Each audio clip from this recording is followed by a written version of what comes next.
that we're going to get the race underway in a few moments' time. Green flag at the back. Green flag at the back, so Ben Tuck on pole position. His car is largely white with black and some orange on it. Henry Heaton's is black but with a white roll hood. Red lights on, red lights off. Good start from the second row of the grid by what looked like Timothy Dickens, who's already drawn himself alongside Ben Tuck.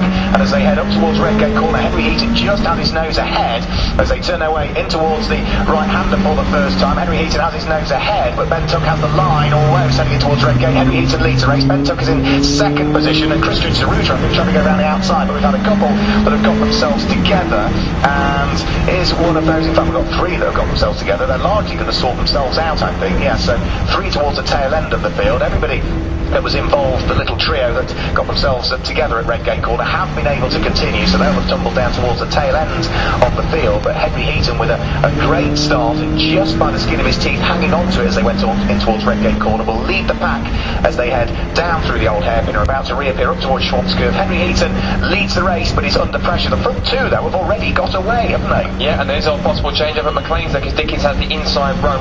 Two black cars, but Henry Heaton's car is the black car with the white roll bars, number 33. Against staying, and there's a spinner also up at McLean's on Schwantz Curve on the inside. But that is an orange car, a white car with orange roll bars. I don't want to have to say it could be Ben Tuck or it could be somebody else, but that's any car now that's white with orange roll bars. So whether it is or not, someone's going to have a quick look in the binoculars to see who it is. But it hasn't got moving just yet. Maybe waiting for the rest of the cars to find its way past. But the car's going to head down towards Robert Chicane for the first time in a moment to see exactly who's leading. It will be Heaton versus Dickens into the complex. Dickens then leads. He'll lead the first lap, and it will be Heaton in second place, and it's almost sort of a massive car behind for third position as they head across the end of the first. No, it's a change actually. Sorry, Jack Brown that leads. Most of my mistakes. Jack Brown leads. Henry Heaton second place with Tuck in third, so he's actually carried on. Zaruta under attack from Dickens up towards Redgate Corner for fourth position. Yeah, so up towards Redgate Corner go the leading pair. Great first lap from Jack Brown. Started fifth on the road, but has worked his way up into the lead of the race. Henry Heaton there in second position. Into the pit lane with damage comes car number 99. That is Max McDonough. Unfortunately, it was a retirement yesterday for Max as well, so it's been a difficult weekend for Max McDonough. As a leading train of cars turns down through the old hairpin, still out front and leading the race. Jack Brown, when they disappeared out of view, they're about to reappear back into view on the run up towards Schwantz Curve. The white car with the orange rollover who that didn't come back round was car number 23 by the look of things, which is Scott Harrison. So leaders past the point at which he retired, right on the inside of Schwantz Curve. It looks as though Ben Tuck in third position now is just starting to maybe close the gap a little bit. He was 2 seconds adrift of the leading pair at the start of the lap. To the naked eye, that gap's come down. Is it just me, or I'm a bit surprised that either yellow flags they haven't even considered to throw a safety car yet? Because I thought that's a quite conspicuous position up there. It's maybe 50-50, but it's looking on where it is, just right towards the edge of the circuit. Nothing just yet in terms of what's going on, but they still feel it's a safe enough position on the inside to carry on racing. But Jack Brown then doing everything he can. Of course, these two are of course the top two fighting the second place in the championship. But as we mentioned, even though if Jack Brown wins and gets the fastest lap of the race, if Henry stays where he is, he will be second in the points, although he's got the likes of Ben Tuck and Christian Saruta and everyone else trying to bear down on him. But the gap across the line at the end of the second lap, it is across the line, it will be 1.7 seconds. Fastest lap of the race so far has been taken on that time around by Ben Tuck. He's now 1:36.463 as they head back down towards Redgate Corner. Everyone's staying in pretty much single file. There's a pass me line that looks like Andrew Sinclair on Alan Gower down towards Redgate Corner, and that would have been for 16th position. So he's had a poor start from 12 on the grid, so he's trying to recover. But at the moment, it seems that Brown has it in control. As you mentioned, if he stays where he is, there's that second place in the points is all his. Yeah, and for Henry Heaton, it was a little bit out of control, wasn't he? Just coming out of Robert Chicane, and of course touching the curves in these cars on the wet, spins the wheels up, and that's dropped him further away from our race leader Jack Brown, and ever more into the clutches of Ben Tuck. Well, if Ben Tuck catches him and gets past Henry Heaton, there's no enormous cause for concern, because mathematically that still would give Henry Heaton the runners-up spot in the championship, but he can't afford to lose another place thereafter. It looks as though he's got his head back on again on this lap and has now started to pull back away from Ben Tuck, who's coming under pressure from Christian Saruta. And I think, if we have the shuffle in the order, is Mike Evans now up into fourth position. Through what is Coppice Corner they go, and no, it is still Christian Saruta in fourth position. Mike Evans sitting there in fifth place. Safety car is coming out though, so safety car coming out onto circuit, and one can only assume, because Max McDonough came into the pits, that is because, as you suggested, car number 23, which is the hugely unfortunate car that has retired on the run up towards Schwarzkopf, Scott Harrison, is deemed to be in a position that's just a bit too dangerous. And well, for poor old Jack Brown, he just built the advantage between himself and Henry Heaton, who built a buffer between himself and Ben Tuck. They're all going to close up again. Yeah, absolutely. I'm just getting a live sort of switch of the points. But if it stays as it is, Harrington will be second in the points by 3 if Jack Brown wins, but of course Henry Heaton will still have that advantage in second place despite finishing behind him, so that's going to be the key one. But yeah, safety car will neutralise everything again, and of course it is a half an hour race. We've had 9 minutes already, believe it or not, but as they're trying to work their way through the tricky conditions, it's certainly going to be something that's going to cause 1 or 2 issues for some drivers. It has, of course, for Scott Harrison, sorry. My apologies, as they managed to try and get the car snatched. There is a snatch vehicle of some kind down there to try and get the car moved, and thankfully it won't be too long, especially in the wet conditions, before we get the race back underway. But yeah, it means that everyone gets to calm down just a tiny bit. The adrenaline will still be pumping after the very frenetic first couple of laps. And as for Scott Harrison, unfortunately that's his Supersport year over, I'm afraid. Not the best way he would have liked, but even so, I think the phrase "that's motorsport" will come into play. And that means that we had a very Lucy Hart from Caterham's come up here, and she's got very wet hair. She's been caught up by the rain shower, bless her, but she's come up to watch, and yeah, it's certainly proving just how tricky and how at least saturated it is out there here at Donington Park. Poor old Lucy looks as though she's the only one that's been doing any work this morning. Jem looks nice and dry, Simon looks nice and dry, and I've just thrown the hand grenade in the Caterham pit there. Yeah, absolutely. Pulled the pin. Simon's now walking away with his spreadsheet. I won't let us look at the points anymore. Sorry guys, I was trying to stick up for you there, wasn't I? It's quite alright. It's quite alright. So safety car there. The car that is in the process of being recovered. I can only assume there's some sort of suspension damage to that car, or it's locked into gear, because otherwise you'd sort of roll the car backwards and get it out of harm's way. So there must have been something out of sight before it appeared into view, which maybe has caused a bit of damage to that car. Possibly. I mean, it's maybe that, or maybe it's just a bit too tricky to try and drag it across the wet grass involved, because it's quite slippery. It also gets on the downhill slope as well. Push it downhill with you, yeah. You push it downhill, but even they're trying to drag it uphill, which makes things even more. Well, you've got the snatch gap there, so they're trying to get it totally out of harm's way, I would gather. Yeah, so I think probably they're going to pull it right towards the barriers, and once that's there, they should be able to get the race underway. So they should only spend, including the one they're about to go on, 2 laps under the safety car before they get it back underway again. The good thing is, we've still got 19 minutes to go before this race ends, so we've got plenty of time for this all to sort out.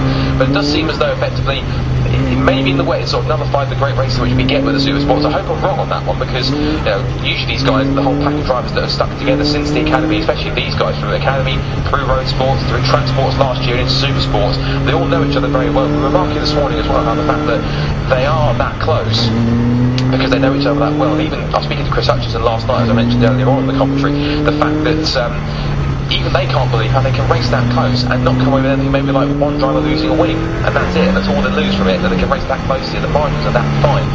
Thankfully, Scott Harrison's car has now been retrieved, so he's now behind the barriers, thankfully, which means that on this occasion, Mark, we should, in theory, be able to get racing back underway here at Donington Park. Yeah, it's had to be lifted out of the way, hasn't it, rather than dragged as well, so clearly there was some sort of either suspension damage or the car potentially locked in gear or something. So let's just guide you through the order then at the moment. We are under safety car here at Donington Park. It is car number 90, Jack Brown, that leads the race. Henry Heaton, number 33, is in second place. Third is number 2, which is Christian Saruta, and in fourth position is number 22, which is the car of Mike Evans. Fifth place is number 62, which is Ben Tuck. Sixth position is number 44, which is Timothy Dickens. Then in seventh place is number 78, Chris Hutchinson. Eighth place is number 4, which is the Dutch driver Richard Nordhoff. Ninth position is number 42, which is Alistair Weaver. Completing the top 10 at this stage is car number 1515, which is David Yates. So that's the order of the top 10. The safety car is now just turning its way through Coppice Corner with its lights extinguished. So we are going to go back to green flag racing at the end of this lap, which means that we're going to get the best part of probably 16 and a half, maybe 16 and 3/4 minutes of racing still to go in the final race for this season, the 2016 ITC Caterham Supersport Championship. Same with Will Smith, already crowned the champion. He's racing in the R300s this weekend, but we've still got to sort out who's going to be the vice champion, i.e. the runner-up. Could be number 33 Henry Heaton, it could be the race leader, as things currently stand, number 90 Jack Brown. So Jack Brown gets the race back underway. Henry Heaton's going with him, Christian Saruta as well, so the top 3 have got a good restart. Slightly slower away is car number 22, which is Mike Evans, who's now having to defend from Ben Tuck, because they charge finds their way up towards Redgate Corner. It is still Jack Brown that's going to hang on to the lead at this restart. He's got absolutely in his wheel tracks though Henry Heaton and Christian Saruta, so it's the top three for the leader race, and out with the shuffle for fourth place. I think Ben Tuck has managed to sneak through down the exit of Redgate Corner and take fourth place away from number 22 Mike Evans. You potentially may have done just that. I'm going to quickly switch the camera to try and track them in live time down towards the credit cars up north end. A brilliant shot then as they come back down towards the complex here. It is still Jack Brown that leads for Heaton and Saruta third, then Ben Tuck in fourth, so Jack has managed to get that move done on Mike Evans. They'll charge back through and they head through up towards the Starkey's King and then the Schwanz curve and up towards the top of McLean's where the top three trying to break away at this point in time. Ben Tuck has broken the small advantage that he's got the small advantage now on Mike Evans, so they come to the top of the hill and then close it under braking as they get through McLean's at the right hander. Then they'll head up the hill up towards the crest of the rise, the blind apex of Coppice as it opens out onto the back straight.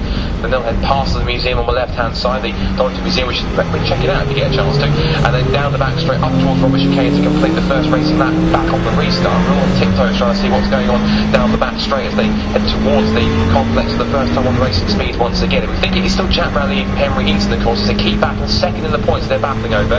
Even if it stays as it is, it will be Henry Heaton that gets second in the points by 3 from Jack Brown, even if Jack gets the fastest lap and also wins the race. It's a bit of change because Henry Heaton, and he disappeared. Heaton's gone through, he's come back through 5th position, so obviously he's trying to move somewhere down into the chicane. It hasn't worked, and that means that Ben Tuck's up into second, Saruta up to third, Evans up to fourth, and Heaton into fifth, but under pressure for both Timothy Dickens and Chris Hutchinson. And now that means that Jack Brown, our race leader, is mathematically at the moment going to finish the runner-up in the championship if he stays where he is, and Henry Heaton cannot recover at least up into third position, because Jack Brown has also got at this stage the extra point for the fastest lap. He's just gone through and posted it at 1 minute 34.078. So that means Jack Brown would finish runner-up in the championship by just one single point if things remain the way they are. We've still got 14.5 minutes to sort it out, and probably the key for this at the moment is, can Henry Heaton gain a couple of places? He's dropped down into 5th position. Jack Brown has now got a 1.8 second advantage in the lead of the race between himself and Ben Tuck, and by the look of things he's looking reasonably comfortable. Henry Heaton in 5th place, so the first thing he needs to do is break away from the likes of Timothy Dickens and Chris Hutchinson and co. We're all queued up behind him, and then close the gap to the next little trio up the road. I'm going to put my hands up. I've done the commentator's curve that one. I mentioned Heaton, all of a sudden you went into the chicane and came out in 5th, so that's my fault on that one. But up towards Coppice Corner they'll come. This is on lap 7 as they come back through, as they come down the back straights. Catch from the back straight, there we go, they head down through it onto the complex here on the Robert Chicane. Still Brown that leads, still in the tow, looks to be is Saruta from Evans from Tuck from Saruta Tuck from Evans from Saruta in the order for second, third and fourth. Then it is still Dickens in 5th. He's starting to break the toe now for Timothy Dickens, who himself now is coming under pressure from Chris Hutchinson. Rest of the top 10 battling, but Alistair Weaver broken away from Richard Northoff and Tony Mingora in the bright sort of teal and black coloured car number 65. He's going to the outside as he tries to make the move down to the 9th position. And up towards the Redgate Corner, they'll go to on the lap 7. Recycle the cameras back around as we head towards now lap 8 of this final Supersport race of the year. 13 minutes still to go, so we've just gone past halfway, and already Jack Brown doing everything he needs to. Right now as it stands, Jack Brown will win second place in the points by a single point, so Henry effectively needs to get himself into that battling group for the second place. He needs to be in at least third position if he wants to get himself back into P2 in the points. Yeah, well on that particular lap Henry Heaton was 0.2 of a second quicker than Christian Saruta ahead, so he is closing in on the car in 4th position, and you can see that he is looking to try and close it ever further as they turn their way up onto the far reaches of the circuit. Still out front leading the race is Jack Brown, who finished 5th in yesterday's race. And the key to it was that fantastic first lap, wasn't it, which put him into the lead of the race. He then built the margin, then the safety car came out and he's sort of resumed the race, building the margin again where he left off. 12 minutes just over to go. They are on their 8th lap of the race. 2.6 seconds is the lead advantage now. It's another new fastest lap for Jack Brown last time through. 0.8 of a second quicker than anybody else is circulating at the moment, and looks as though he's extended it a little bit further. So Jack Brown still leads the race. Ben Tuck, number 62, the white car with the Dayglow orange flashes there in second position. Great fight going on for what is now 5th, 6th and 7th place. Christian Zaruta under pressure from what looks like Timothy Dickens, and then the car of Chris Hutchinson as well. But it is just going to be Christian Zaruta, I think, that hangs on to it, is he? As by the look of things, trying to dive up the inside goes Chris Hutchinson. Is he going to squeeze himself through the head of Timothy Dickens? They're side by side on the way in towards Redgate Corner. They're side by side on the way out. And now, right, fastest lap of the race this time has gone the way of Ben Heaton, car number 33. He remains in 5th position, and now he's set the fastest lap of the race. That means that he will now finish runner-up in the championship by a single point. This is a fantastic dynamic. Effectively, Brown and Heaton, they're going to trade fast that time. Next time he's going to have his work cut out with his spreadsheet, kind of putting the two between the two in this one. Back up towards McLean, it's still Brown that leads. Ben Tucker's broken away in second place. Now, however, Henry Heaton has caught the back of Mike Evans, so they come up towards McLean again. This is from lap 9 of this race, so there's a real chance here. If he can stay close through this straight here and onto Coppice, and onto the back straight, he's got a real opportunity here to make the move. Now, there's been a change because Hutchinson has closed on Zaruta, and Dickens has fallen away into the clutches of Alistair Weaver, who's having a cracking race in 8th position. We've been going north on battling over the top 10. Down the back straight they come, and Heaton is closing in on Mike Evans here. This is now the 3rd position. There has been a change here. Zaruta, of course, and Hutchinson have also changed position for P5. So Hutchinson having a great run in the wet conditions. Jack Brown will come through in just a moment's time. Yes, here he comes, continuing to lead in the green and red number 90 machine across the line. His lap time, does he go fast as lap? He does, he takes it down. So Jack Brown gets the fast lap of the race. He's in there for 3rd position there, down the pit straight. This is crucial, because effectively, even if Jack Brown gets the fast lap and wins, now if Heaton can make this move stick, he will be in the 2nd place position of the championship round the outside. Beautiful move, he can make it stick, he does. Henry's driving like he wants this. 3rd position, a great move. That's the place he needs. Yeah, the championship dynamic just keeps changing lap after lap after lap, doesn't it? Jack Brown now with the fastest lap of the race. That carries the extra championship point. But now that up into 3rd place has gone the car in the hands of Henry Heaton, that means that they are tied on points in terms of the championship. We go back to the count back for the number of wins, but Jack Brown has had 3 wins and is on course for his 4th, so he would have more wins than Henry Heaton, and he would finish runner-up in the championship. This is getting complicated but fun at the same time. Right, so we're going to watch this dynamic here. So, next target now that Henry has to do is he has to catch Ben Tuck. And actually, to be fair, he's now starting to try and close that gap in, but he's almost bringing Mike Evans with him at the same time. So, that could be a crucial dynamic. I've seen a couple of times with someone going through to try and get it done. Something's gone. Huge yellow flags down at the old hairpin. So someone's had an off somewhere. Someone's probably trapped him. There isn't. Oh, there's another car going on. So one car going off with the gravel. That's in the back, and I can't tell who it is, but really deep into the gravel at the old hairpin, almost towards the barriers in fact, but he's managed to get it going, and if he keeps steady on the throttle and not boots it, he should be able to just track his way through back onto the grass. Does he? Yes. And also a car into the pit, that's car number 13. Which is Nick Stevens. Nick Stevens is the pits, the yellow and red car. Leaders come back across the line, and it's Henry Heaton back with the fastest lap again. So now Heaton gets it, and now he's back into 2nd place in the championship. It keeps on going back and forth here. Yeah, we've got 8 3/4 minutes to sort this out. So Henry Heaton would now be the runner-up in the championship by 2 points from Jack Brown as a result of him having just posted the fastest lap of the race. So it keeps swapping, doesn't it? Lap after lap after lap. Fantastic way to end the 2016 season for the ITC Caterham Supersport Championship. Jack Brown, it might be a hollow victory potentially, might it? It would be his 4th of the season, but it wouldn't give him what he wants, which is runner-up in the championship standings. Another good fight heading over the start-finish line. Car number 19, which is working its way up through the order. That's Douglas Christie. He is squabbling away at this stage with the car of Philip Andrews. They're fighting away for what is going to be 24th and 25th in this race overall, but we're very much side by side as they came over the start finish line. But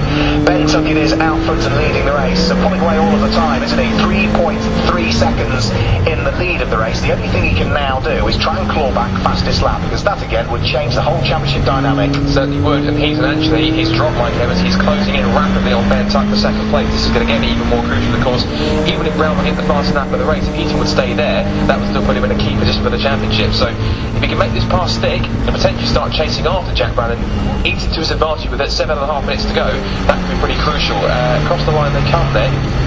Oh yeah, he's getting a hurry up from the pit wall from the team. I think the team have got the abacus out as well. They know exactly what's happening in terms of the championship. Well, he's just doing it again, look, 120, 32.853, so effectively that's at least almost a second quicker than Brett Jack's managed all race. So he's just pushing like a man possessed here. He's missed out on the championship, but he'll be damned if he misses out on second place at this rate. Yeah, so 0.9 of a second quicker than the race leader, and as they continue to press on around the circuit, they're now on their 12th lap, would you believe, with just 7 minutes of the race still to go.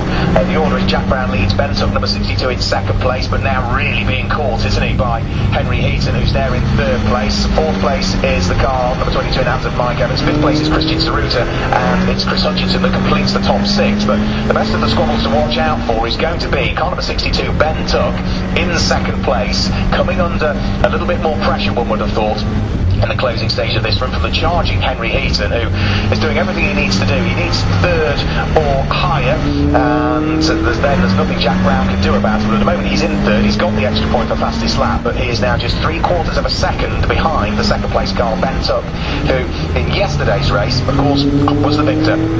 Certainly was. He's going to try and end it in style with a P2 if he can, but not if Henry Heaton's got anything to say about that as they head back towards Robert Chicane, I think, or down the back straight. This will be for lap number 12. I want to try and see where our leaders are. Here they come. So Jack Brown then continues to lead.